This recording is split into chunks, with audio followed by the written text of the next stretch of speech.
What if the scientific tradition of the ancient Ionian Greeks had prospered and flourished? It would have required many social factors of the time to have been different, including the common feeling that slavery was right and natural. But what if that light that had dawned on the Eastern Mediterranean some 2,500 years ago had not flickered out?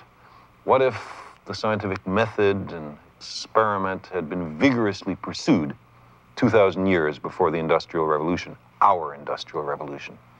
What if the power of this new mode of thought, the scientific method, had been generally appreciated? I think we might have saved 10 or 20 centuries. Perhaps the contributions that Leonardo made would have been made 1,000 years earlier, and the contributions of Einstein 500 years ago. Not that it would have been those people who would have made those contributions, because they live only in our timeline. If the Ionians had won, we might by now, I think, be going to the stars.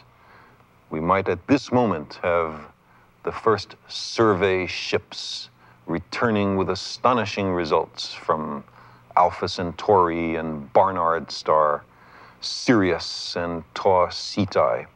There would now be great fleets of interstellar transports being constructed in Earth orbit, small unmanned survey ships, liners for immigrants, perhaps, great trading ships to ply the spaces between the stars. On all these ships, there would be symbols and inscriptions on the sides.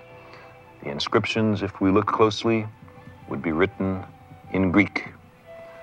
The symbol, perhaps, would be the dodecahedron, and the inscription on the sides of the ships to the stars, something like Starship Theodorus of the planet Earth.